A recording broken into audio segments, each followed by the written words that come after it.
Jeudi 8 avril 2021, première destination le Sénégal avec le quotidien L'Enquête qui propose un dossier sur l'imama au Sénégal. L'imam dans tous ses états, promet le journal. Avec Vox Populi, c'est Seydi Gassama qui défend les droits des homosexuels en demandant à l'État de se conformer à ses obligations. Le Sud Quotidien évoquant sa manchette, les meetings et transhumances tous azimuts. Le troisième mandat serait-il en marche? Interroge le journal. Hélas, lui, fait le point de la situation des droits humains. Amnesty épingle le Sénégal. Une actualité renchérie en manchette de tribune. Rapport d'Amnesty International sur les droits humains, le Sénégal dans le rouge. Direction le Togo avec Agbeyome Kodjo, qui estime que la déclaration de Jean-Yves Le Drian fait injure à la vérité des urnes. Il est réaffirmé en manchette du quotidien chérifien Le Matin par le Maroc et la Colombie la volonté de Sa Majesté le roi Mohamed VI et du président Ivan Duque de consolider davantage leur partenariat multidimensionnel. Lutte anti-Covid-19, 45 jours de plus. Placard dans sa manchette, le quotidien gabonais Le Matin.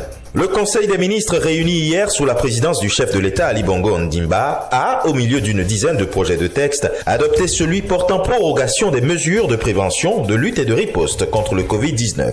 Au Bénin avec Matin Libre revient. Bénin, après les manifestations du 6 avril, déjà une série d'arrestations. La tension est montée d'un cran dans le septentrion et des organisations de la société civile alertent sur un risque d'escalade de violence. Acte de vandalisme relatif à la fin du mandat présidentiel, également manchette du quotidien Le Matin.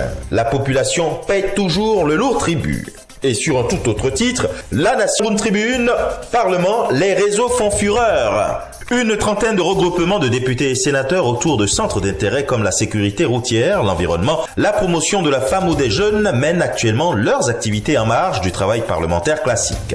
Que cache ce boom? Quel impact cette activité a-t-elle sur le quotidien des populations? Un focus sur ces différentes questions proposées dans les colonnes du journal. Le jour annonce pour bientôt 200 000 doses d'un vaccin chinois. Le secrétaire permanent du programme élargi de vaccination se confie au journal. Et de Covid-19, il est toujours question avec mutation. La vague de fond. Lit-on. Coronavirus pour le financier d'Afrique, ouverture d'une enquête judiciaire sur la gestion des fonds Covid-19. Et maintenant en Côte d'Ivoire, Fraternité revient sur le dernier conseil des ministres. Nouveau gouvernement, Ouattara fixe le cap et le rythme à ses ministres. Premier conseil des ministres du nouveau gouvernement, écrit également le Patriote, les 3 missions du chef de l'État au commando d'Achi. Le quotidien d'Abidjan évoque le retour de Gbagbo et Blé Goudé. La CPI ordonne, le régime s'exécute. Idem pour le sursaut, retour de Gbagbo et Blé Goudé, Ouattara donne son accord. Laurent Gbagbo et Blé Goudé sont libres de rentrer quand ils le souhaitent. Les frais de voyage seront pris en charge par l'État de Côte d'Ivoire. Voie originale de revenir sur le retour de Gbagbo et Blé Goudé après leur acquittement à la CPI. Huawei, Habana, c'est fini. Fini également cette revue des titres et ce sera tout pour aujourd'hui. Mais encore, prudence, vigilance et surtout, n'oubliez pas les gestes barrières. À demain.